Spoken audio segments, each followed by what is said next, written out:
everybody, so this is our final video in the Conflict and Tension 1918 to 1939 series. We have covered the entire spec now, so I'm going to finish off by looking at a past paper. Now this past paper is from June 2018.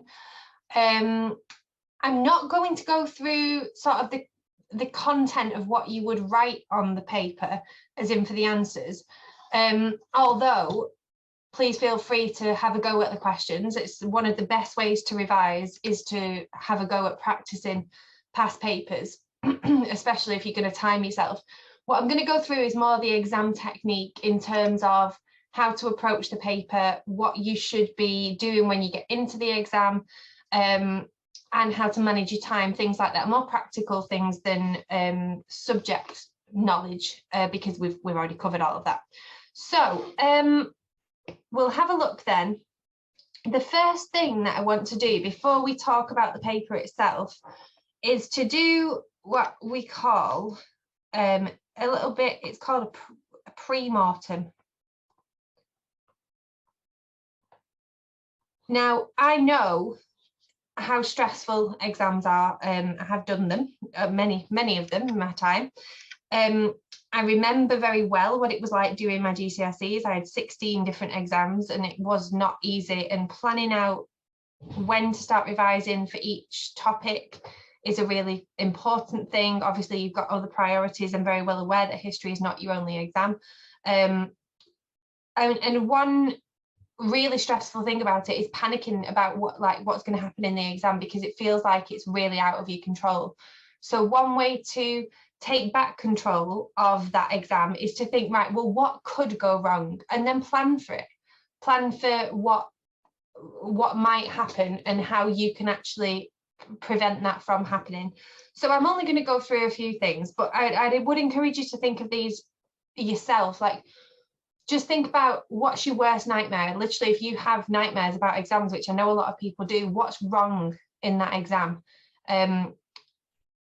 Obviously, if it is realistic, if it's something that could actually happen, not if you go in and you've forgotten to like put your clothes on or something like that. You know, I mean a practical thing.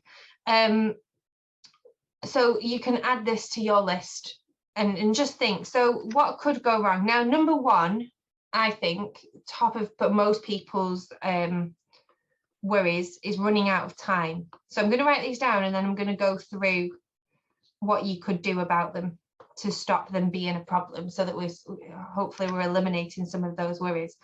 So running out of time, forgetting a pen, that's a lot of people's worries. Sorry, I had another one in my head then that's completely gone. So running out of time, oh, just forgetting everything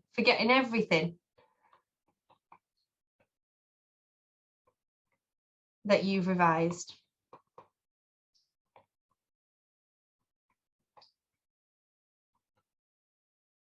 Okay, I'm just going to look at those three, but like I said, please feel free to add any of your worries and to think about, because you'll have more specific ones. So running out of time, this is all about planning. This is all about revision and practice.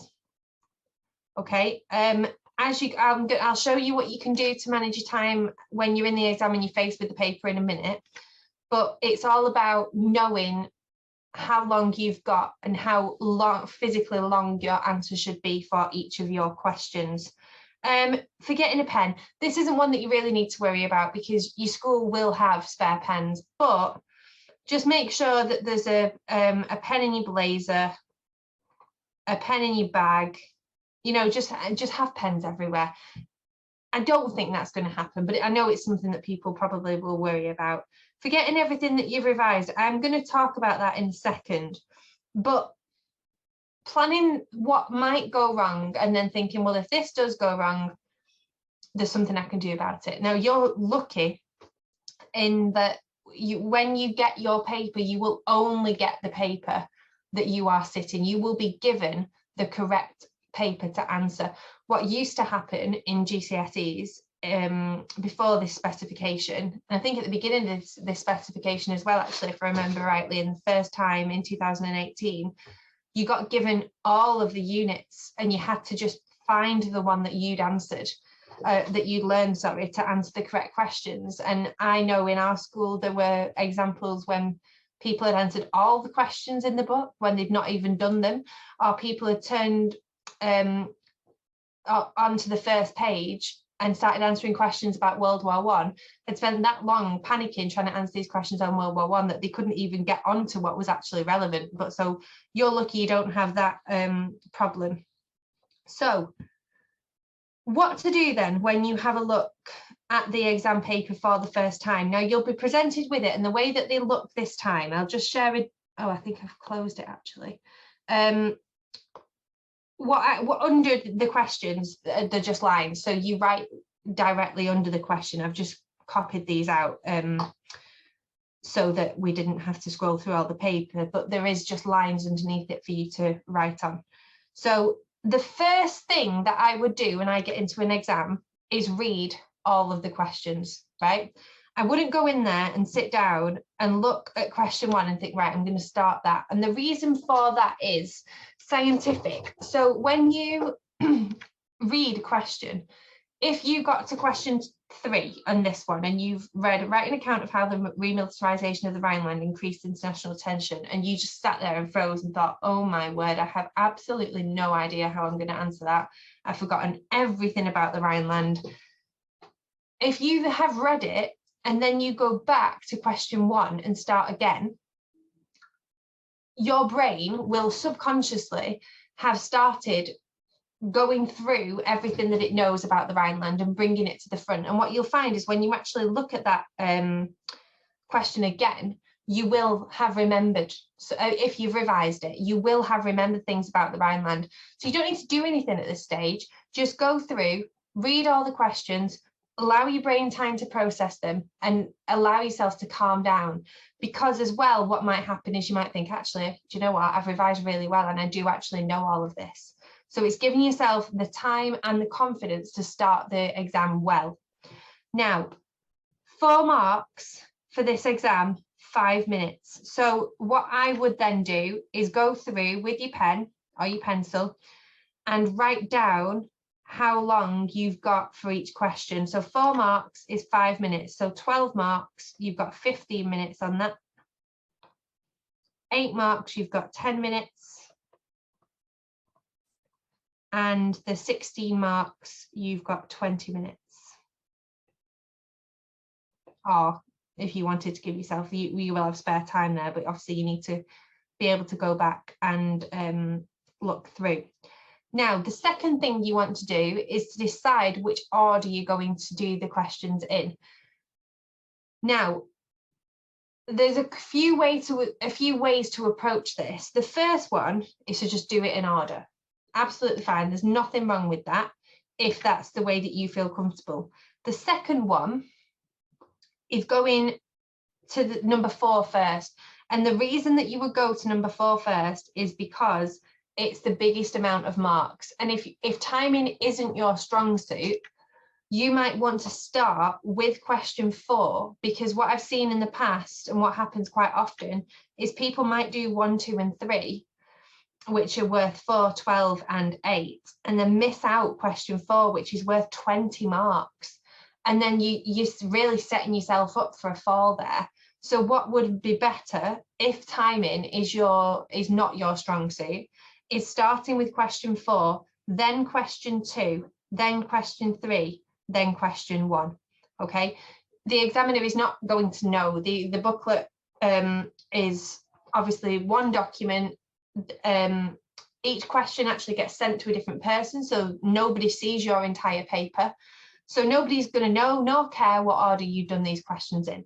So I would advise that method, although there is another one that you can do that might be similar sort of help, is to do 1, 4, 2, 3.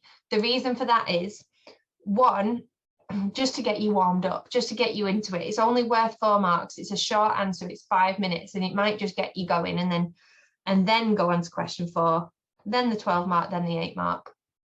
The final way that you could approach this is doing the ones that you know best first. So if you read the 16-mark question and you think, oh my word, I haven't got a clue, like I've said, give your brain time to process. Go and do one that you can do, and then come back to that one last, and you'll probably be surprised at how much you can remember.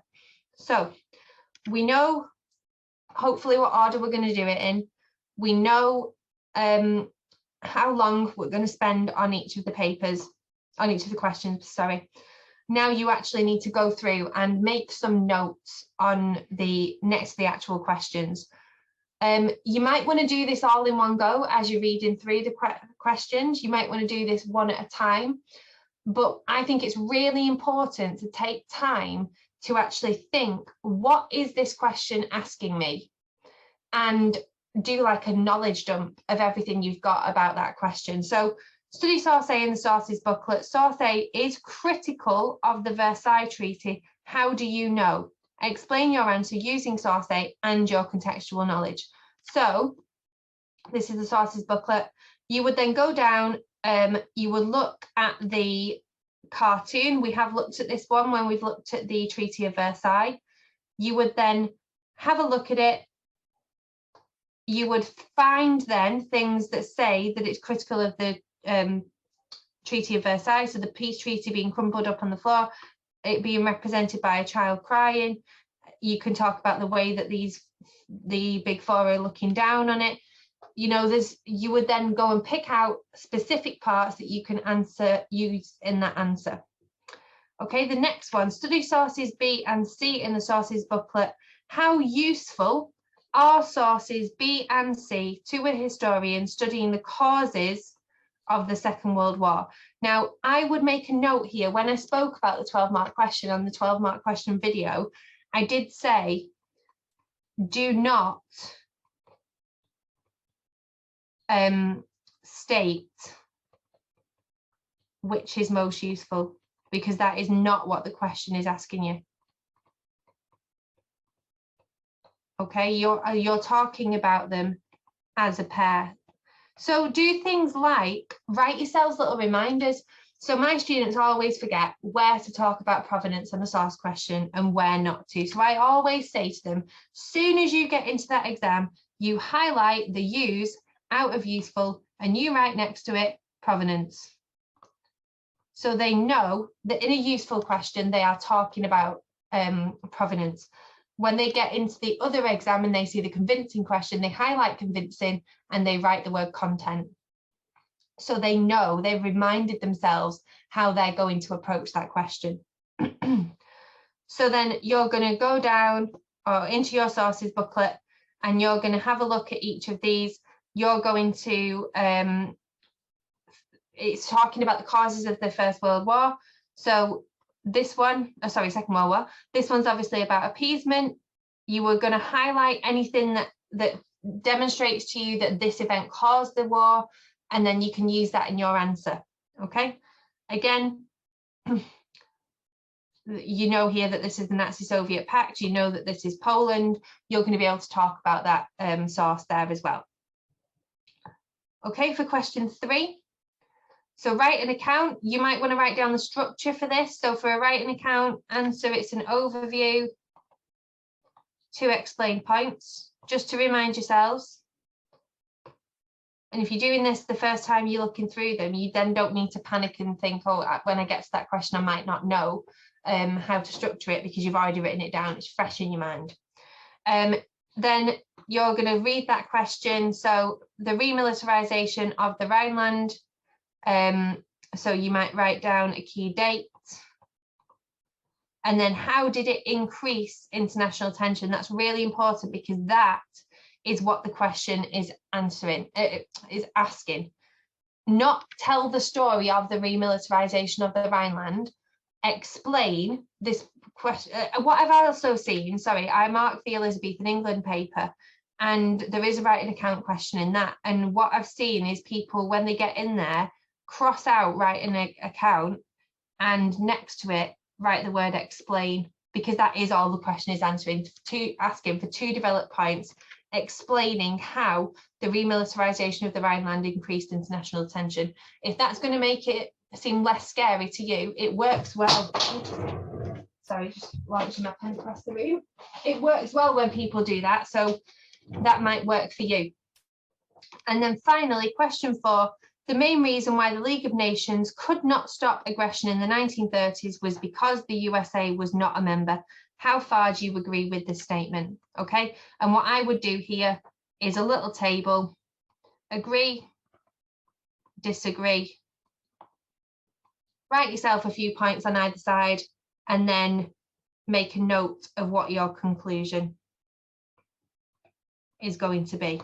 Okay, now obviously all of that takes time, but what I would argue is that it's worth every single second, because your answers are going to be of better quality if you've planned them slightly. You're going to be much calmer if you've taken all of those steps to make sure that you're happy with what you're doing and you're not going to be surprised by anything. And hopefully your outcomes will be what you deserve for them to be with the level of revision you've put in. I mean, you've proved it to yourself by tuning into these videos that you are committed to revising this topic. So that is the end then of our journey from 1918 to 1939. I really hope that you found these videos useful. Obviously, you can go back and re-watch any of them. You can pause them in specific places and look at the resources. But yeah, good luck in your exam. I really hope that you do well and you've thought that this has helped you in your revision. So very good luck, and thank you again for tuning in.